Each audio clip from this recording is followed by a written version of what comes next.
Hello everyone, I think my voice is clearly audible to all of you. सभी को मेरा आवाज सुनाई दे रहा होगा।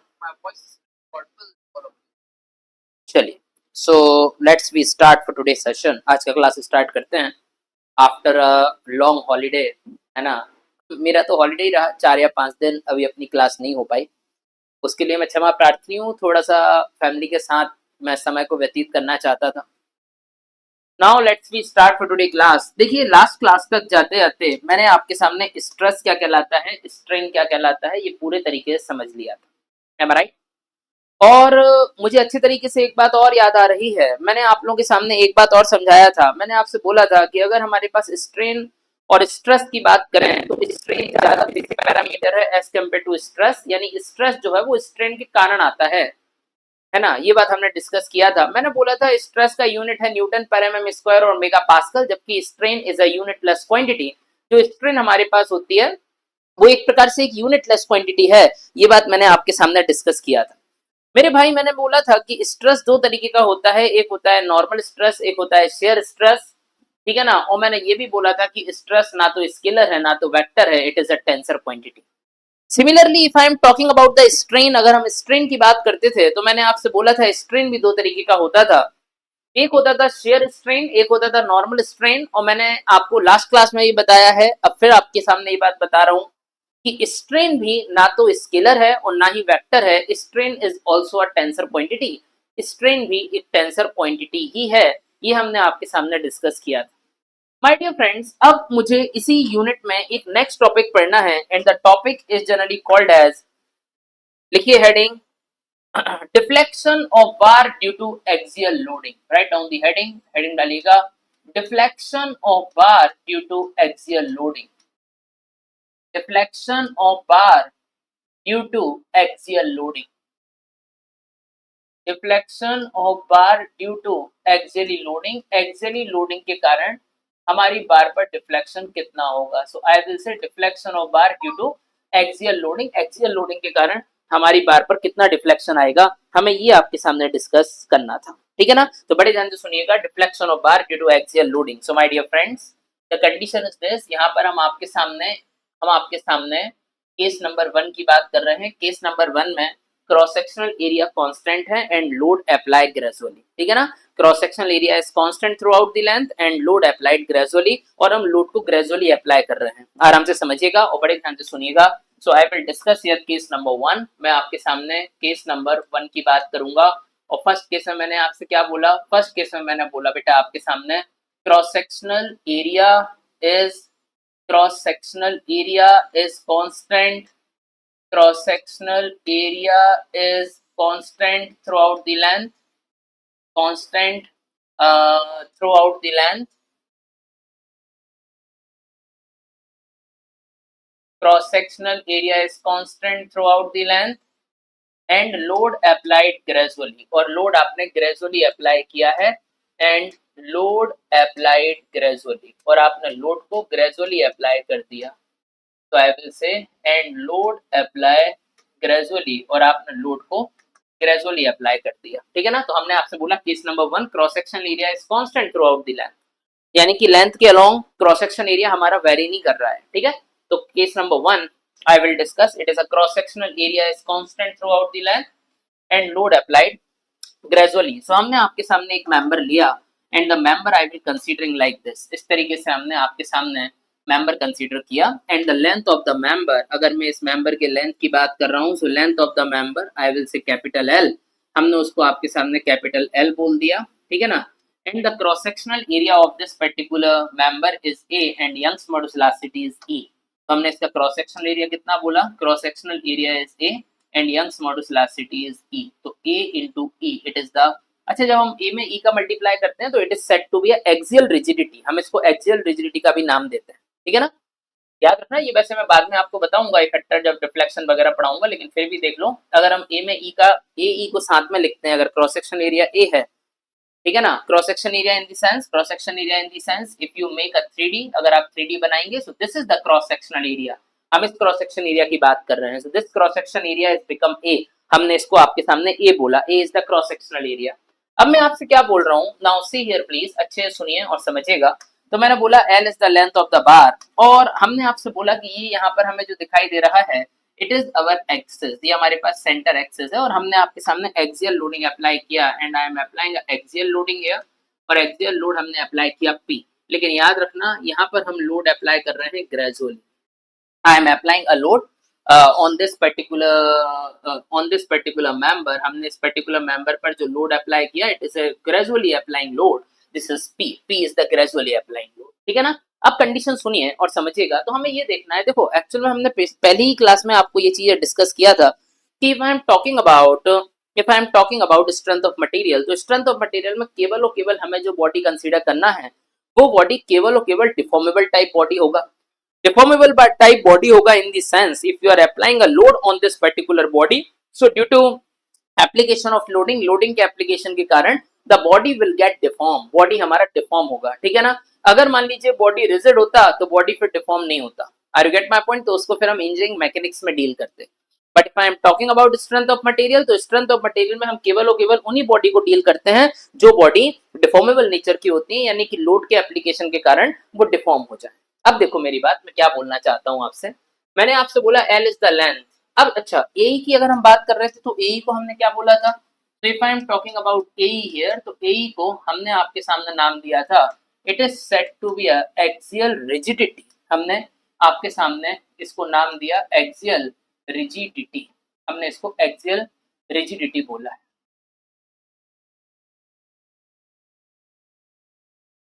तो I will say it is said to be axial rigidity, हमने इसको एक्सियल रिजिडिटी बोला। अब देखो मुझे ये देखना है कि due to application of loading के एप्लीकेशन के कारण कितना डिफ्लेक्शन आएगा।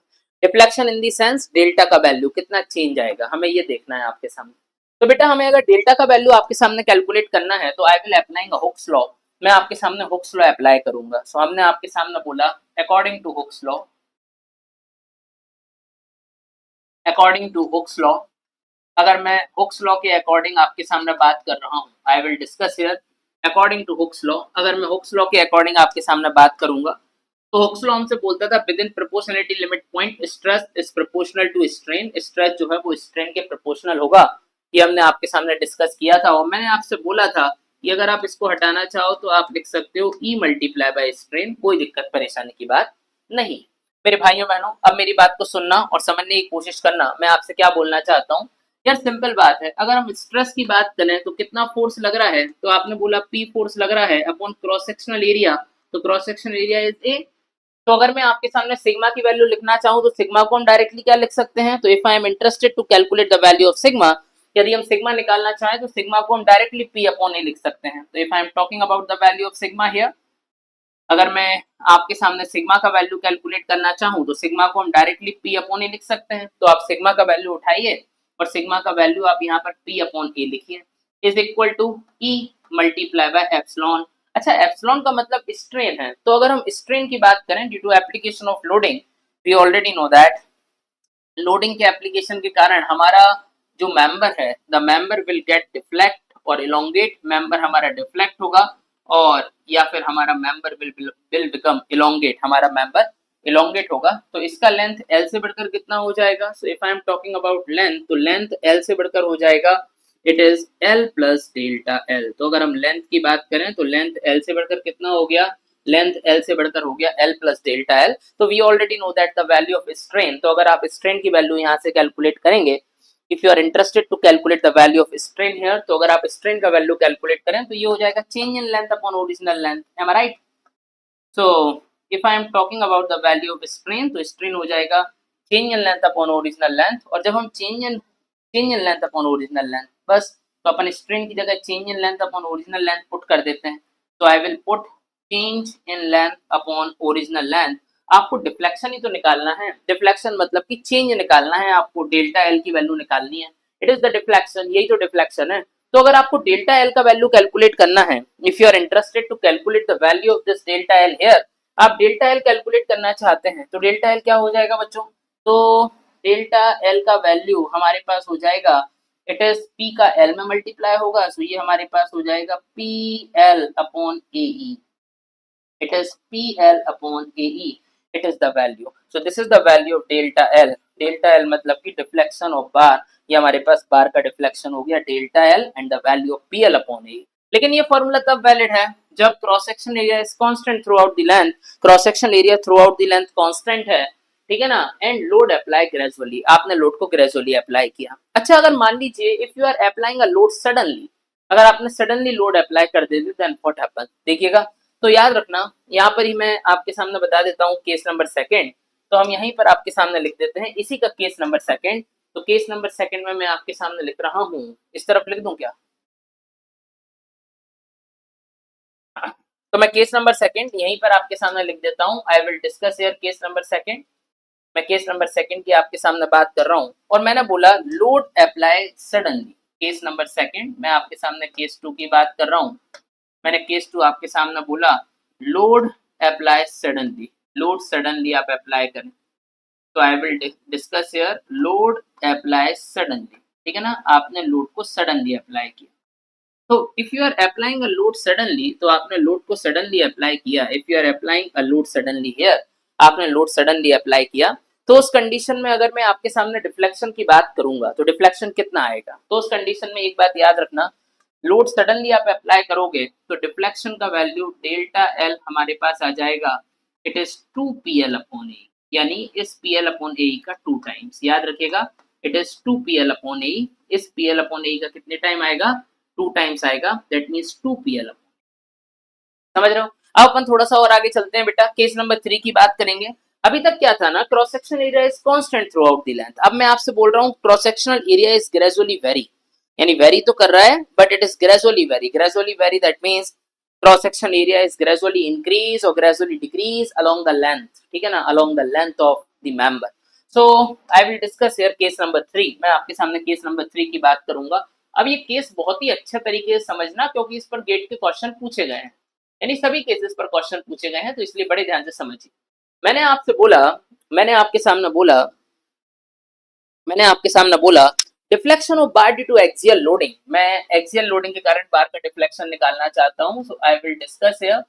मैंने आपके सामने बोला deflection of bar, deflection of bar due to axial loading, deflection of bar due to axial loading, आप डिफ्लेक्शन ऑफ बार निकालिए due to axial loading, so I will say deflection of bar due to axial loading, deflection of bar due to axial deflection of bar, या फिर ऐसा लिखिए, ऐसा लिखिएगा, case number 3 है ना, केस नंबर 3 तो लिखिएगा cylindrical bar with varying diameter, तो मैंने आपसे बोला cylindrical bar, cylindrical bar with with varying cross section, ठीक है ना, उसका cross section is become very, बाकी लोड हमेशा अगर कुछ ना लिखा हो तो हम ये कंसीडर करेंगे कि लोड अप्लाई ग्रेजुअली, ठीक है ना, we always be consider the load is become applied gradually. So मैंने आपसे बोला केस नंबर 3, और केस नंबर 3 में मैंने बोला cylindrical bar with varying cross section, हमारे पास कोई सिलिंड्रिकल बार है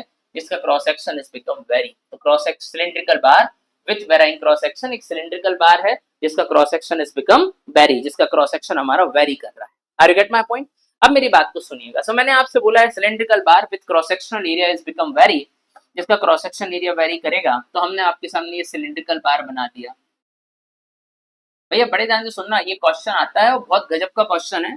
जो बच्चा गेट की पढ़ाई कर रहा है या गेट के लिए फोकस कर रहा है, मेरी समझ से उस स्टूडेंट को ये टाइप का क्वेश्चन आना वेरी वेरी इंपॉर्टेंट, यानी ये इज्जत की बात होती है थोड़ी सी, ठीक है ना। और मैं तो चाहता हूँ हर एक बच्चा सीखे भैया, गेट और गेट की तैयारी या एई जेई से कोई फर्क नहीं पड़ता, बीइंग अ सिविल इंजीनियर आपको ये कंसेप्ट आने चाहिए, बीइंग अ सिविल इंजीनियर आपको ये कंसेप्ट आने चाहिए, मैं आपसे ऐसा बोलना चाहता हूँ। सो मैंने आपसे बोला ये हमारे पास एक सिलिंड्रिकल बार है विथ वेराइंग क्रॉस सेक्शन, मैंने यहाँ पर आपके सामने बोला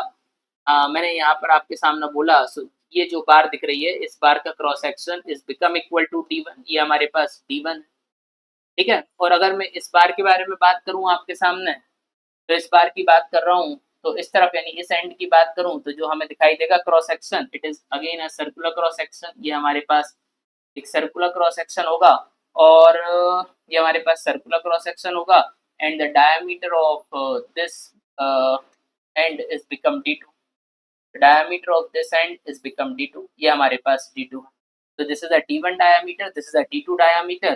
और मैंने आपके सामने बोला मैंने आपसे बोला हमें एक्सियल लोडिंग अप्लाई करना है। एक्सियल लोडिंग का मतलब होता है अलोंग इट्स एक्सिस, हमें एक्सिस के अलोंग लोड अप्लाई करना पड़ेगा। समझ में आ रहा है? तो एक्सियल लोडिंग का मतलब क्या है? एक्सियल लोडिंग का मतलब होता है अलोंग इट्स एक्सिस, हम एक्सिस के अलोंग लोड को अप्लाई करेंगे। तो my dear friend, suppose that this is a axis here, ये हमारे पास एक axis is to be there, ये एक्सिस है और हमने यहाँ पर ग्रेजुअली अप्लाई लोड यानी ग्रेजुअली लोडिंग को अप्लाई कर दिया। I will applying a gradually loading here, मैंने आपके सामने ग्रेजुअली लोडिंग अप्लाई किया और मैंने आपसे ये कंसीडर किया कि E is the Young's modulus elasticity of the material. जिस भी मटेरियल का ये बार हमने बनाया होगा उस बार का Young's modulus elasticity I will say E is the Young's modulus of elasticity.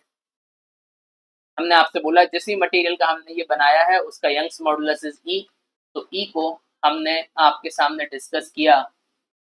It is said to be a Young's modulus of elasticity, ये हमारे पास यंग्स मॉडुलस इलास्टिसिटी कहलाया। सो आई विल से हियर, यहाँ पर हमने बोला it is Young's modulus of elasticity, इसको हमने आपके सामने यंग्स मॉडुलस ऑफ इलास्टिसिटी बोल दिया।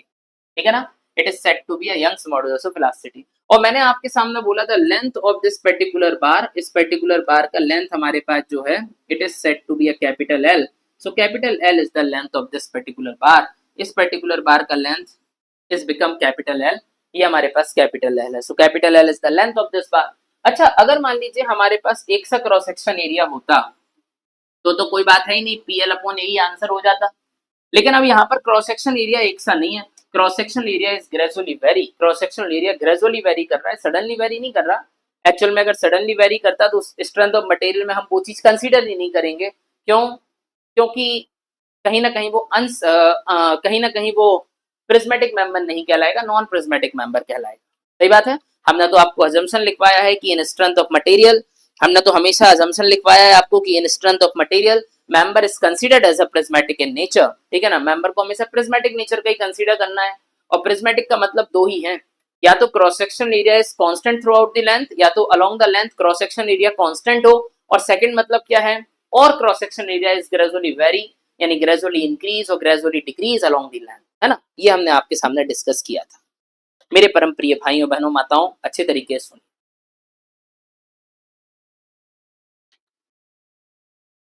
मैंने आपसे बोला, सी हियर प्लीज, मैंने आपके सामने क्या बोला है? तो मैंने आपके सामने बोला कि अगर मान लीजिए सपोज, यदि मान लीजिए सपोज अगर हमें इसको अगर सॉल्व करना है, सो I will considering a strip. मैं आपके सामने क्या करूंगा? मैं आपके सामने एक स्ट्रिप कंसीडर कर, आई will considering a strip here. मैंने आपके सामने इस तरीके से क्या किया? मैंने इस तरीके से आपके सामने स्ट्रिप कंसीडर कर दी। अब जब मैंने आपके सामने इस तरीके से स्ट्रिप कंसीडर किया, I will considering a strip here, मैंने आपके सामने स्ट्रिप कंसीडर किया and length of this particular strip, इस पर्टिकुलर स्ट्रिप का लेंथ कितना है? And length of this particular strip is become dx, हमने इस पर्टिकुलर स्ट्रिप का लेंथ dx बोल दिया। So dx is the length of this particular strip, इस पर्टिकुलर स्ट्रिप का length is become equal to dx, हमने इसको dx बोला। माय डियर फ्रेंड, अगर मैं आपके सामने डिफ्लेक्शन इस स्ट्रिप पर निकालूं, बेटा स्ट्रिप का तो लेंथ है, यानी ये छोटा सा लेंथ है, तो इसमें तो क्रॉस सेक्शन एरिया वेरी नहीं करेगा। मैं ये मान सकता हूँ कि it is like a rectangle, है ना? ये रेक्टेंगल स्ट्रिप है। सो मैंने आपके सामने बोला कि अगर मैं डेल्टा निकालूं यानी डिफ्लेक्शन निकालूं काय पर? स्ट्रिप पर। तो अगर मैं डेल्टा स्ट्रिप पर निकालना चाहूं तो क्या हो जाएगा भाई? फोर्स तो इतना ही जाएगा पी, पी एल अपॉन ए, तो स्ट्रिप का लेंथ इज बिकम dx। ठीक है ना? एरिया ऑफ स्ट्रिप, तो अगर हम cross section area of strip की बात करें तो मुझे नहीं मालूम कितना है। अगर मान लो diameter of this particular strip, अगर मैं इस पर्टिकुलर स्ट्रिप का डायमीटर dx मान लूं, I will say dx is the diameter of the strip. अगर मैं इस स्ट्रिप का डायमीटर dx मान लूं, तो अगर डायमीटर dx मानूं तो हमें इसका क्रॉस सेक्शनल, स्ट्रिप का क्रॉस सेक्शन हमें ax मानना पड़ेगा। So cross sectional area of the strip is ax, तो p into dx dividing by ax multiply by Young's modulus is e, multiply by Young's modulus is e। ठीक है ना? अब मेरी बात को सुनिए, अगर मान लीजिए मैं ax की बात करूं तो यार बनी बात है, if I am talking about the value of ax, तो ax क्या हो जाएगा? पाई बाई 4 इंटू dx का square. If I am talking about ax, तो ax क्या हो जाएगा? पाई बाई 4 इंटू dx का स्क्वायर, यही तो होगा। तो अगर मैं आपके सामने डेल्टा स्ट्रिप की बात करूंगा तो डेल्टा स्ट्रिप को मैं लिख सकता हूँ p multiply by D X upon p multiply by D X upon pi by 4 into D X का square, pi by 4 into D X का स्क्वायर मल्टीप्लाई बाई ई, ये हमारे पास वैल्यू होगा। It is the value of delta strip, ये strip का delta हमारे पास प्राप्त हुआ। सही बात है, लेकिन क्वेश्चन यही है बेटा, हमें स्ट्रिप का डेल्टा नहीं निकालना, हमें स्ट्रिप का डेल्टा नहीं निकालना, मुझे तो इस पूरे मेंबर का डेल्टा निकालना है कि कितना डिफ्लेक्शन आएगा। This is the delta strip. अच्छा एक बात समझो, अगर मान लो ये जो स्ट्रिप है, ये स्ट्रिप मैंने यहां से x डिस्टेंस अवे लिया था, आई विल कंसीडरिंग, ये जो स्ट्रिप हमने कंसीडर किया है, ये स्ट्रिप यहाँ से स्मॉल x डिस्टेंस अवे है। If I am talking about the strip here, ये जो हमने स्ट्रिप कंसीडर किया है वो यहाँ से कितना डिस्टेंस अवे है, हमने आपसे बोला वो यहाँ से स्मॉल x डिस्टेंस अवे है। अच्छा अब dx की वैल्यू निकालना है, तो dx कैसे निकाला जाएगा, बड़े ध्यान से सुनना, हमें dx निकालना है, dx कैसे निकाला जाएगा यार, सिंपल है, देखना, मैं अगर आपसे बोलूं इस l लेंथ में, यानी यहां से लेकर यहां तक डायमीटर में कितना चेंज हुआ, तो आप यही बोलोगे ना d2 माइनस d1। तो मैं आपके सामने पहला स्टेटमेंट बोला, अगर कोई आपसे पूछे चेंज इन डायमीटर, अगर कोई हमसे पूछे change in diameter in length l, change in diameter in length l, l length में डायमीटर में कितना चेंज आएगा, change in diameter in length l, it is d2 minus d1। Change in diameter in length l, l length में कितना change आया diameter में, तो यही आएगा ना यार, d2 माइनस d1, इतना चेंज आएगा। तो बताओ यूनिट लेंथ में कितना चेंज आया, तो मैं अगर आपसे बोलूं change in diameter, change in diameter in unit length, unit length में डायमीटर में कितना चेंज आएगा, तो change in diameter in unit length, unit length में डायमीटर में चेंज आएगा, it is d2 minus d1 upon l, इतना चेंज आएगा। So I will say change in diameter in unit length में डायमीटर में कितना चेंज आएगा, तो d2 minus d1 upon l, unit length में इतना ही चेंज आएगा। तो बताओ x लेंथ में कितना चेंज आया, तो x लेंथ में चेंज आएगा मल्टीप्लाई बाय x। तो मैंने बोला change in diameter, change in diameter in length x, in length x, x length में कितना चेंज आएगा डायमीटर में यार, तो यूनिट लेंथ में इतना चेंज आया, मल्टीप्लाई बाय x और कर दो भाई, यूनिट लेंथ में इतना चेंज, यूनिट लेंथ में डायमीटर में चेंज इतना आया, और उसमें x का मल्टीप्लाई बाय और कर दो, ठीक है ना, उसमें क्या कर दो, उसमें x का मल्टीप्लाई और कर दो। तो this is the value of change in diameter in length x, x length में इतना चेंज आया डायमीटर में। अब समझना आप मेरी बात, इतना तो चेंज आया है बच्चों, मेरी बात को समझिएगा, मैं आपसे क्या बोल रहा हूं, इतना तो क्या आया, इतना तो चेंज आया डायमीटर में, समझ रहे हो, it is the change in diameter in length l, ये l लेंथ में डायमीटर में इतना चेंज आया है। माय कंसर्न इज दैट, मेरा कंसर्न ये है, मेरा कहने का मतलब समझिए और मेरी बात को सुनने की कोशिश करिएगा, what actually I will discuss, मैं आपसे क्या बोलना चाहता हूँ, क्या डिस्कस करना चाहता हूँ, अच्छी तरीके से सुनिए और समझिए। तो मैंने आपसे बोला x लेंथ में जो चेंज आया ये इतना आया। अच्छा एक बात समझो, अगर मैं dx की वैल्यू निकालना चाहूँ, ये तो हमारे पास डेल्टा स्ट्रिप है, ये आप भूलिएगा मत, मैं अभी इस स्टेटमेंट पर वापस आ रहा हूँ, dx की वैल्यू यहाँ पर पुट करूंगा बच्चों।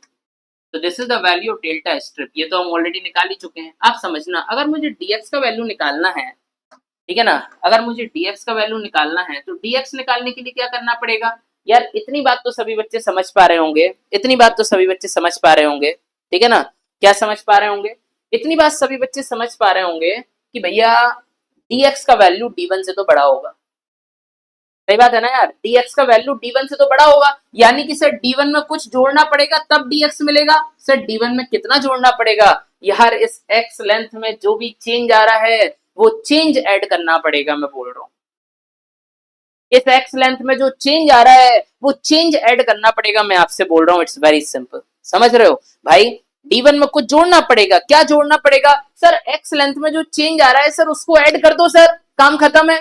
तो भैया x लेंथ में जो x लेंथ में जो चेंज आ रहा है उस चेंज को ऐड करना पड़ेगा, सो d1 प्लस चेंज को ऐड कर दो, तो चेंज को आपने ऐड किया, सो it is d2 minus d1 upon l multiply by x, ठीक है ना, तो इतना चेंज हमने ऐड कर दिया। तो याद रखना बच्चों, ये हमें dx का वैल्यू मिला, तो dx का मतलब क्या है, तो dx हमें इतना देखना पड़ेगा, dx d1 से तो ज्यादा है, यानी D1 में कुछ जोड़ना पड़ेगा। तो क्या जोड़ना पड़ेगा? तो जो चेंज आ रहा है ना इस x लेंथ में वो ऐड कर देंगे तो हमारे पास dx का वैल्यू आ जाएगा।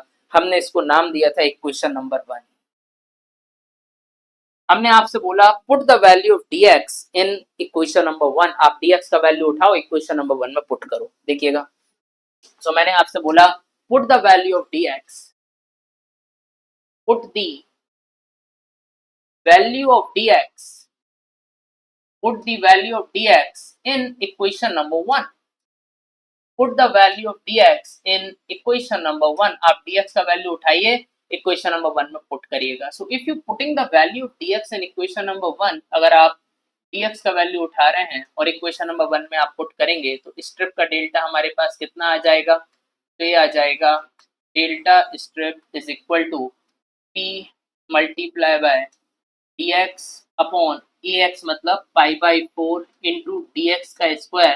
तो dx की जगह हमारे पास आ जाएगा d1 plus d2 minus d1 upon l, d2 minus d1 upon l into X का होल स्क्वायर, इंटू एक्स का होल स्क्वायर। ठीक है ना, multiply by Young's modulus velocity, so multiply by E, हमें ई से मल्टीप्लाई करना पड़ेगा। It is the value of delta strip.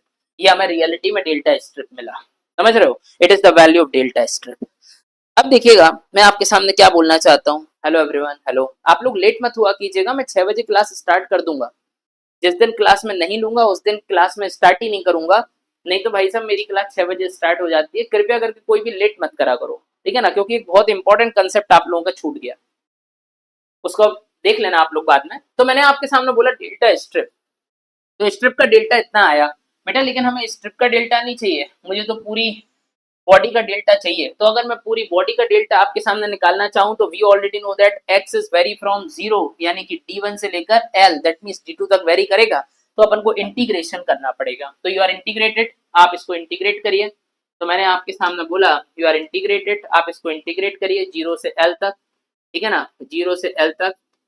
Strip के डेल्टा को क्या करिएगा? स्ट्रिप के डेल्टा को इंटीग्रेट करिएगा 0 से l तक। If you are integrated from 0 to l, आप 0 से l को क्या करिए? इंटीग्रेट करिए, यानी इंटीग्रेट करिएगा। इफ यू आर इंटीग्रेटेड, आप जैसे ही इसको इंटीग्रेट करेंगे, इफ यू इंटीग्रेटेड, आप जैसे ही इसको क्या करेंगे? आप जैसे ही इसको इंटीग्रेट करेंगे, after integration we get the value of total delta. आपको पूरा यानी बॉडी का डेल्टा मिलेगा, I will say total delta. तो टोटल डेल्टा का वैल्यू क्या हो जाएगा इस कंडीशन में? तो इन दिस पर्टिकुलर कंडीशन जब आप इंटीग्रेशन वगैरह कर देंगे, after integration you get the value of total delta, आपको टोटल डेल्टा का वैल्यू प्राप्त होगा। And the value of total delta is become equal to, and the value of total delta, अगर हम टोटल डेल्टा की आपके सामने बात कर रहे हैं, तो the value of total delta you get after integration, अगर आप इंटीग्रेशन करेंगे तो आपके पास वैल्यू आती है p into L dividing by pi by 4 into d1 into d2 into e। It is the value of total deflection. ये हमारे पास डेल्टा टोटल का वैल्यू आया pl upon pi by 4 d1 d2 into e। अब बहुत सारे लोग क्या करते हैं ना बच्चों, बहुत सारे लोग इस 4 को ऊपर पहुंचा देते हैं। तो जब आप 4 को ऊपर पहुंचाओगे तो you can write like this, आप इस तरीके से भी लिख सकते हो कि the value of total delta, अगर हम टोटल डेल्टा की बात करेंगे, so the value of total delta is become equal to 4 ऊपर गया तो ये हमारे पास आ गया 4pl, 4 ऊपर चला गया तो ये हमारे पास आ गया 4pl dividing by pi d1 multiply by d2 multiply by e। It is the value, आप इस तरीके से कैलकुलेट कर सकते हो। So the value of total delta is 4pl dividing by pi d1 d2 into e.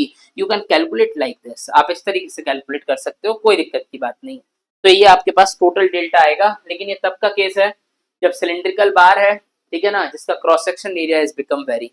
Sir अगर cylinder की जगह अगर रेक्टेंगुलर क्रॉस सेक्शन की बार होता, ठीक है ना, तो हम आपके सामने लिख रहे हैं केस नंबर 4, हम आपके सामने केस नंबर 4 की बात करते हैं। बड़े ध्यान से सुनिए और समझिए, फिर इसके बाद एक दो क्वेश्चन गेट के करेंगे ताकि आपको समझ में आ जाए कि ये हम पढ़ क्यों रहे हैं, हमने पढ़ के क्या उखाड़ लिया, ठीक है ना। तो इसके लिए मुझे एक दो क्वेश्चन आपको करवाने पड़ेंगे, तो वो मैं करवाऊंगा, चिंता मत करना, बस आराम से चीजों को सुनते रहना और मेरी बात को समझते रहना। अब देखिए मैं आपसे क्या बोलना चाहता हूँ, क्या डिस्कस करना चाहूंगा। तो I will discuss here case number 4। मैं आपके सामने केस नंबर चौथे की बात करूंगा। फोर्थ केस हमसे क्या बोल रहा है। Case number 4 is talking about, अगर मैं केस नंबर 4 की हम आपके सामने बात करें, तो केस नंबर 4 में मैं आपके सामने बात कर रहा हूँ, rectangular cross section bar with varying cross section, या फिर विथ वेराइंग डेप्थ, जिसकी विथ वेराइंग विड्थ, उसकी विड्थ वेरी कर रही होगी but thickness is kept constant, लेकिन मैं थिकनेस को कांस्टेंट रखूंगा। डायग्राम भी बनाऊंगा, बस आराम से देखिएगा और मेरी बात को समझिए मेरे भाइयों बहनों, अंकित क्या बोलना चाह रहा है। मैंने आपके सामने क्या बोला, मैंने आपसे बोला केस नंबर 4, मैं आपके सामने बात कर रहा हूं रेक्टेंगुलर क्रॉस सेक्शन बार, मैं आपके सामने बात कर रहा हूं रेक्टेंगुलर क्रॉस सेक्शन बार, हम बात कर रहे हैं rectangular cross section bar with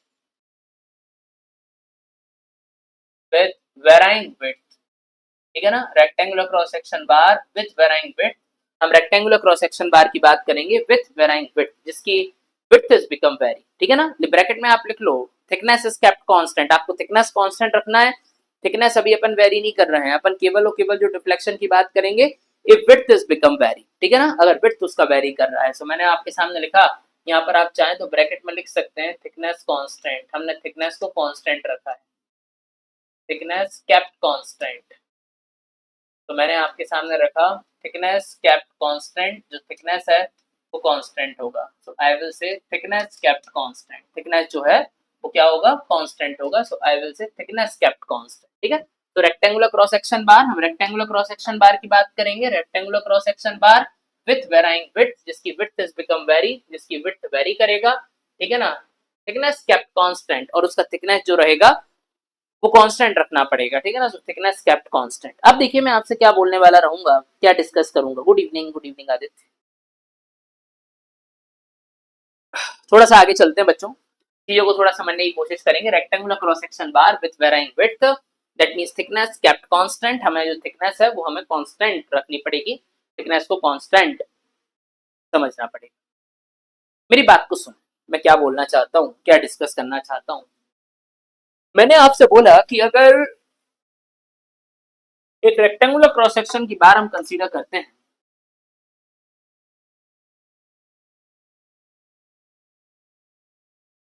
if I am talking about a rectangular cross section bar,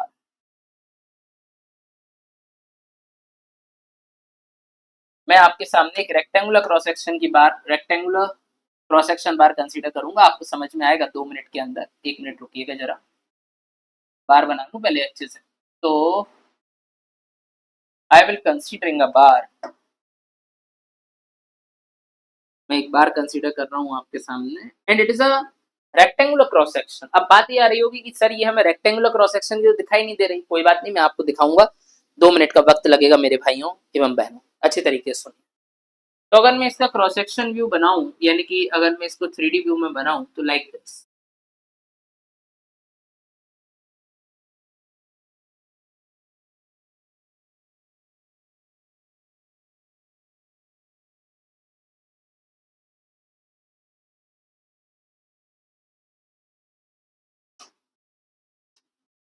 मैंने आपसे बोला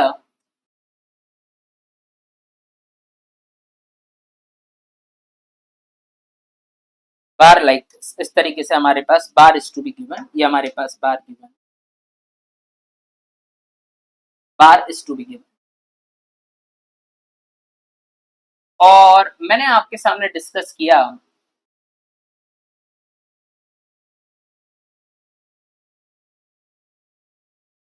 like this is a bar, ये हमारे पास बार है, ठीक है ना। आपको दिख रहा होगा the cross section is become rectangle, दोनों तरफ क्रॉस सेक्शन रेक्टेंगल है, but the condition is this, condition हमारे पास है, हाँ हाँ ऐसे ही आएगा, but the condition is this, condition हमारे पास ऐसा है। तो मैंने आपके सामने बोला कि अगर मान लो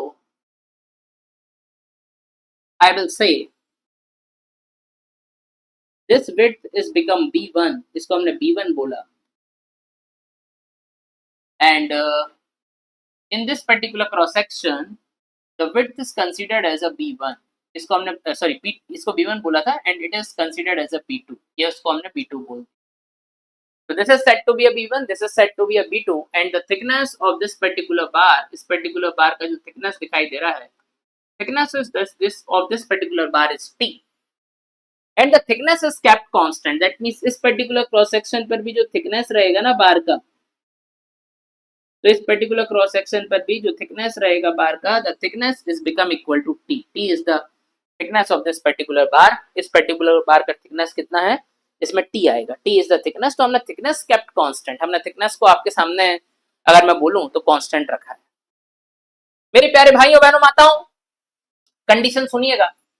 मैंने आपके सामने बोला कि आपने यहाँ पर एक्सियल लोड अप्लाई किया है. You are applying axial load here. So this is our center axis. ये हमारे पास center axis है, and you are applying axial load over there. आपने यहाँ पर axial load apply किया. You are applying axial load, और ये जो axial load है, it is a gradually vary, है ना. ये gradually vary कर रहा है, suddenly apply नहीं किया आपने, gradually applied किया है, ठीक है ना. Not applied suddenly, आपने suddenly apply नहीं, तो हमने P फोर्स यहाँ पर apply कर दिया. अब P फोर्स अगर हमने यहाँ पर apply किया तो आप क्या करेंगे, अगेन आपको यहाँ पर एक कंसीडर करना पड़ेगा स्ट्रिप. तो you are considering a strip here. आप एक स्ट्रिप कंसीडर करिएगा लाइक दिस. इस तरीके से you are considering a strip. कुछ उसका डेप्थ रहेगा.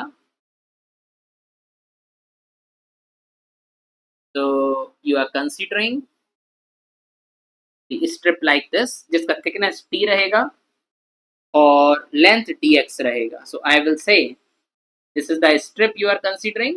The length of this particular strip is become dx. इसको हमने dx लेंथ बोल दिया स्ट्रिप का, ठीक है ना. इसका जो विड्थ हमारे लिए दिखाई देगा, the width of this particular strip, I will say bx. इसको हमने bx बोला. bx is the width of this particular strip. और ये जो स्ट्रिप है वो यहाँ से कितना डिस्टेंस अवे है, ये जो स्ट्रिप है वो यहाँ से x डिस्टेंस अवे है, I will say, ठीक है ना. बिल्कुल सेम कंसेप्ट है, बिल्कुल सेम कंसेप्ट. बस वहां पर डायमीटर दिया था dx, यहाँ पर हमने विड्थ ले लिया, and the width is become equal to bx. इसको हमने bx विड्थ आपके सामने डिस्कस किया है, ठीक है ना. The width is become equal to bx. और जबकि if I am talking about overall length of this particular bar, अगर मैं इस पर्टिकुलर बार की ओवरऑल लेंथ की बात कर रहा हूँ, so the overall length of this particular bar is set to be a capital L. इसको हमने कैपिटल L बोला. Capital L is the overall length of this particular bar. ये इस पर्टिकुलर बार का ओवरऑल लेंथ है. बिल्कुल सही बात है. अब मेरी बात को सुनो, मैं आपसे क्या बोलना चाहता हूँ. अगेन बात वही है बच्चों कि अगर हम इस स्ट्रिप की बात करें, और अगर हम इस स्ट्रिप पर क्या निकालना चाहते हैं, डिफ्लेक्शन निकालना चाहते हैं. सो if I am talking about the value of deflection of strip, आप स्ट्रिप पर डिफ्लेक्शन निकालिए, तो अगेन बात वही हो जाएगा. फोर्स PL, P और L का वैल्यू dx है अपॉन एरिया. तो एरिया मुझे नहीं मालूम. देखो एक बात तो बनी है कि भाई थिकनेस कांस्टेंट है, यानी कि ये थिकनेस T होगा. तो अगर मैं इसका क्रॉस सेक्शन एरिया देखूं तो ये हो जाएगा, that means bx into t. सही बात है ना. bx into t is the cross section area. तो हमने आपसे बोला इसको क्रॉस सेक्शन एरिया को ax मान लिया मल्टीप्लाई बाय e. तो अगर आपसे मैं बोलूं तो यहाँ पर हम ऐसा लिख सकते हैं p into dx. मैं यहाँ पर लिख सकता हूँ p into dx, और ax को इसने नाम दिया है, it is bx into t multiply by Young's modulus velocity e. ऐसा लिख सकते हैं ना, bx into t multiply by Young's modulus velocity e. बिल्कुल सही बात है. इस तरीके से यू कैन राइट, आप इस तरीके से लिख सकते हैं.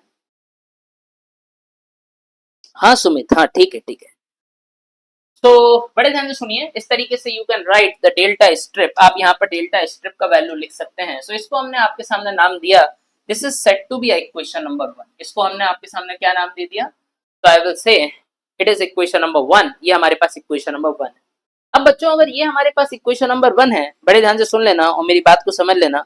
It is an equation number 1. ये हमारे पास जो दिखाई दे रहा है, ये हमारे पास इक्वेशन नंबर 1 है. अब अगर मान लो ये हमारे पास इक्वेशन नंबर 1 हुआ, आपको px चाहिए. px कैसे निकलेगा, तो अगेन वही कहानी है, change in width in length L. L length में विड्थ में कितना चेंज हुआ, तो मैं आपके सामने लिख रहा हूं चेंज इन विड्थ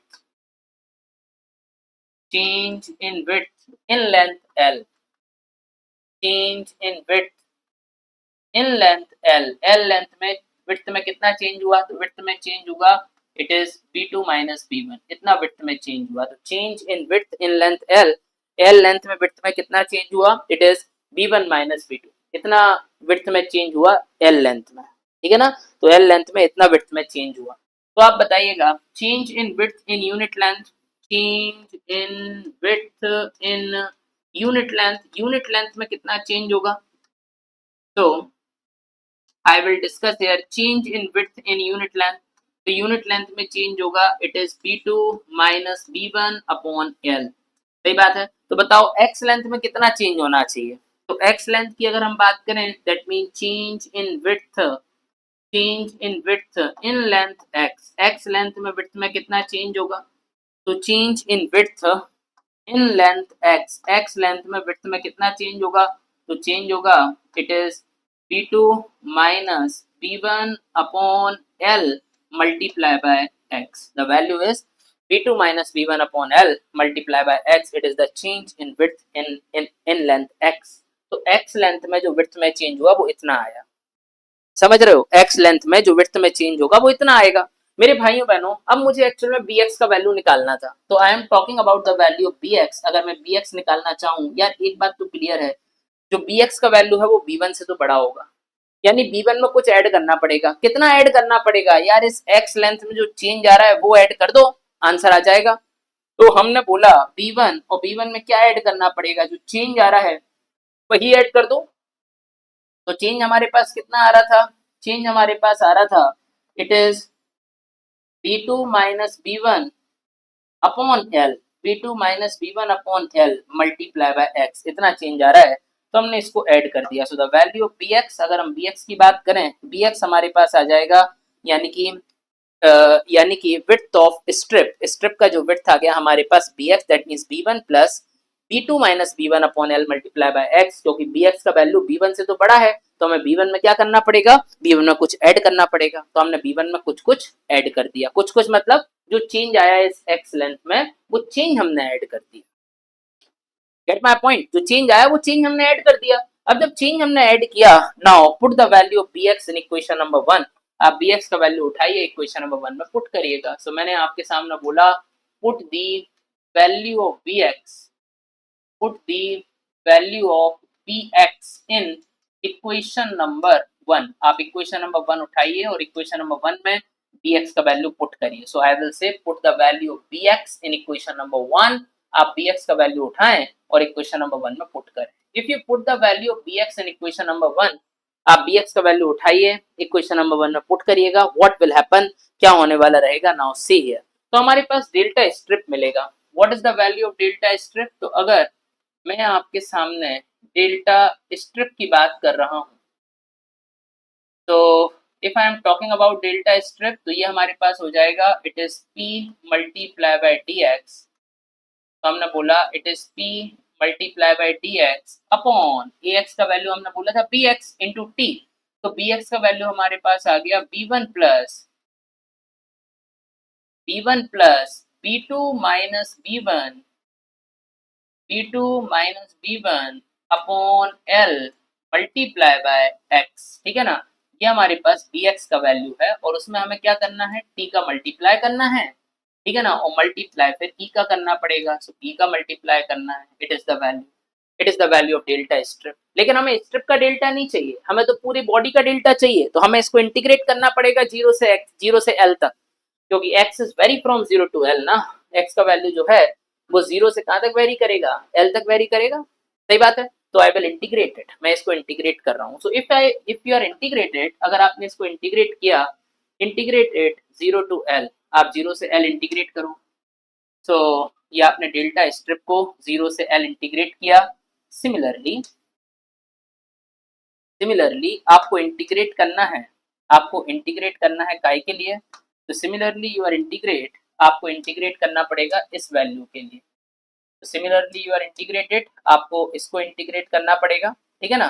तो जब आप इंटीग्रेट करोगे, so the value of delta total, आपको डेल्टा टोटल का वैल्यू निकालना पड़ेगा, and the value of delta total is become equal to, आप जब इंटीग्रेशन करोगे तो after integration you get the value pl upon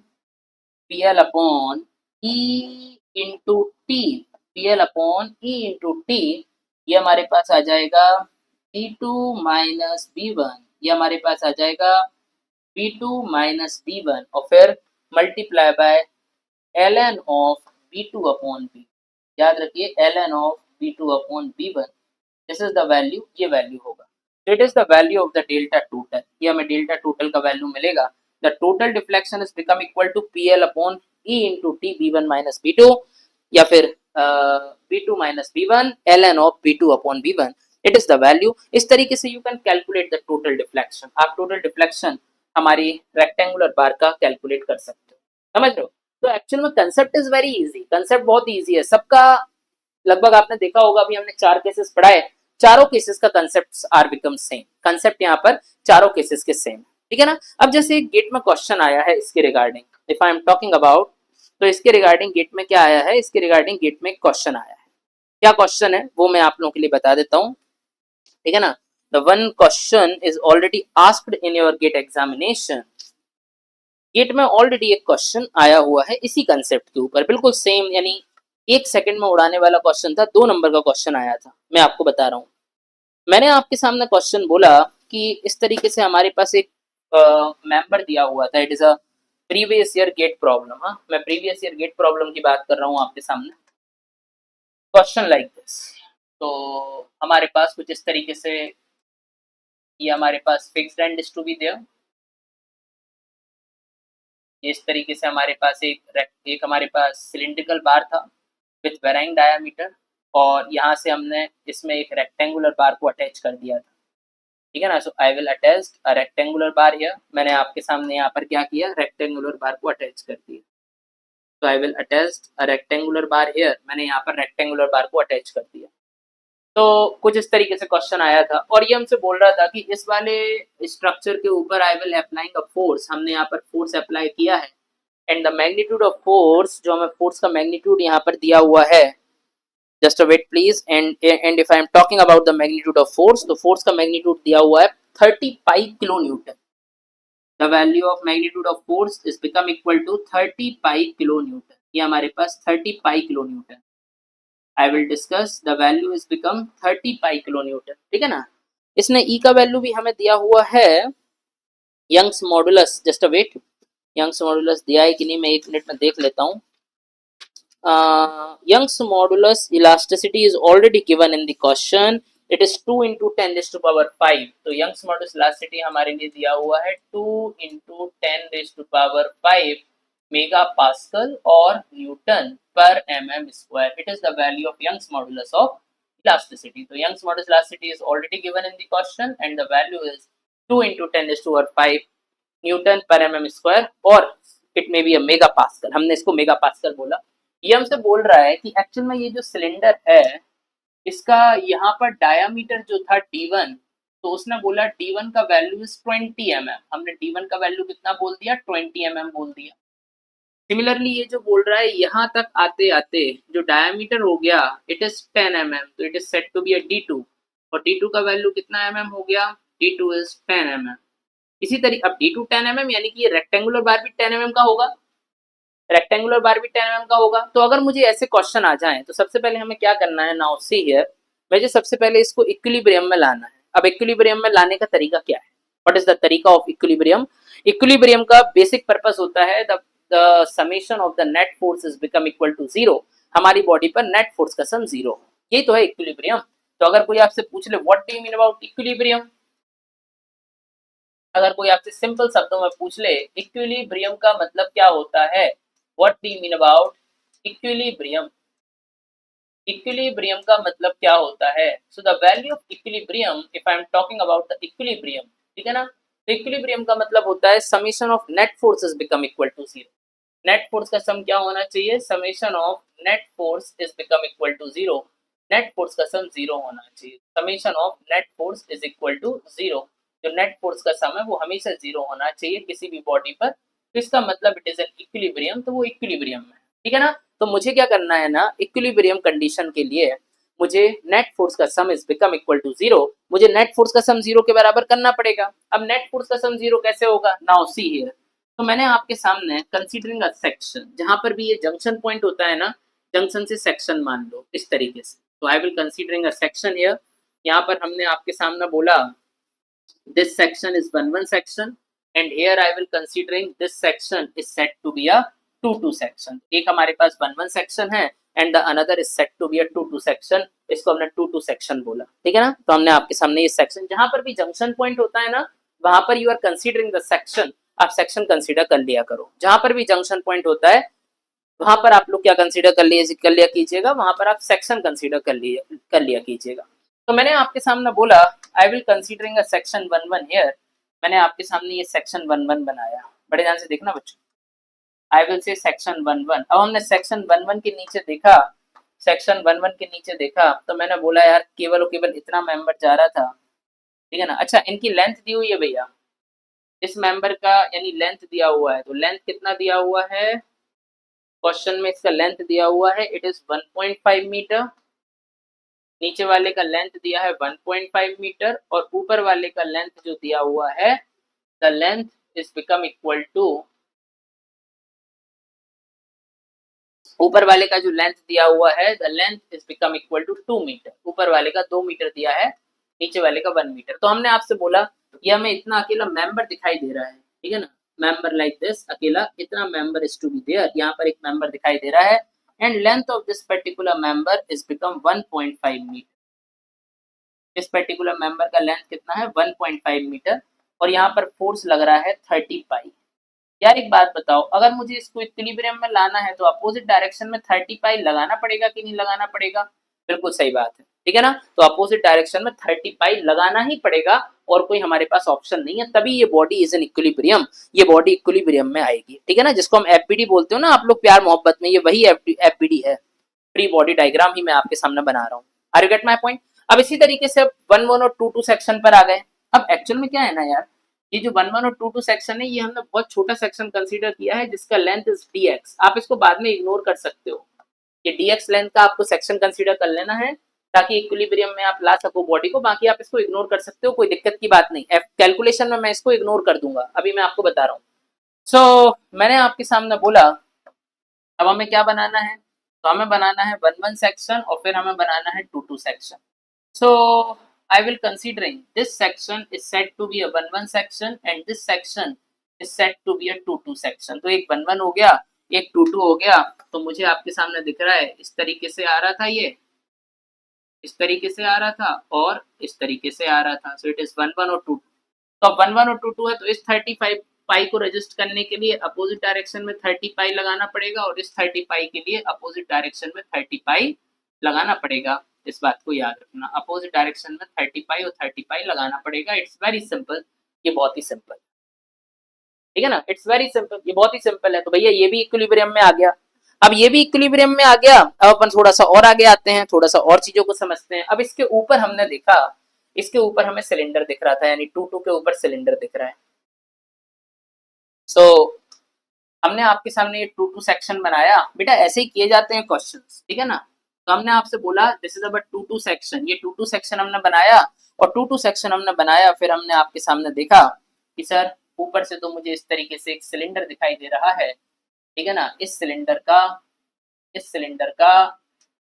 यहाँ पर ये फिक्स था। तो मैंने आपके सामने बोला इस सिलेंडर का डायामीटर यहाँ पर हमें कितना दिख रहा था, जो भी दिख रहा हो 20 mm और नीचे दिख रहा है 10 mm, है ना, ऐसे ही था ना, 20 mm एंड 10 mm, ऐसे ही तो था 20 mm एंड 10 mm। तो मैंने आपसे बोला अब इस 30 पाई को रजिस्ट करने के लिए अपोजिट डायरेक्शन में 30 पाई आएगा।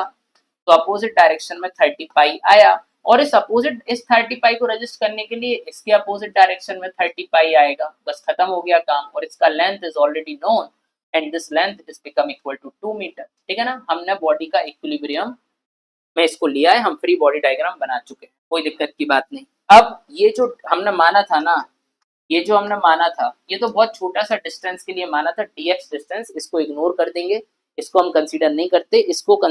इसको हमने बनाया क्योंकि हम बॉडी को इक्विलिब्रियम में ला पाए और इसका कोई ऑप्शन नहीं है, ठीक है ना। तो हमने आपसे बोला एक्चुअल में ये लेंथ बहुत कम था dx, तो इसका फालतू में एनालिसिस करने से कोई फायदा नहीं है, कोई इफेक्ट नहीं करेगा, ठीक है ना।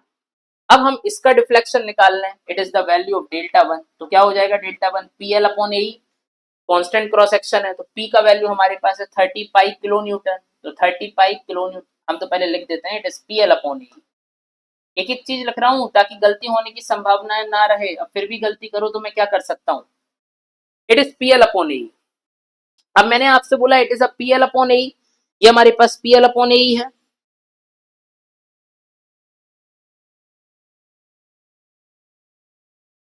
मैंने आपसे क्या बोला है, अच्छे तरीके से सुनो और समझने की कोशिश करिएगा what actually I will discuss here. So मैंने बोला it is P L upon A, ठीक है ना, पी एल अपॉन ए।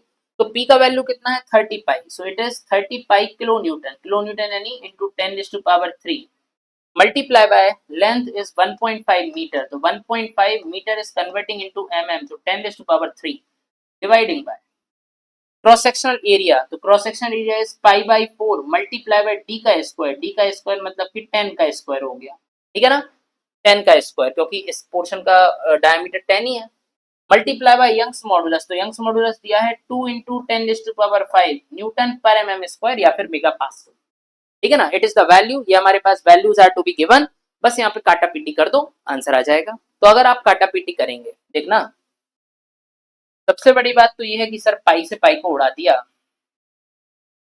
ठीक है। इसके बाद 3 और 3 6 और एक 7, तो 5 और 2 7, ये 10 से 10 उड़ा दिए, 2 दूना 4, इससे ये उड़ा दिया, ठीक है ना। और कुछ बचा है क्या?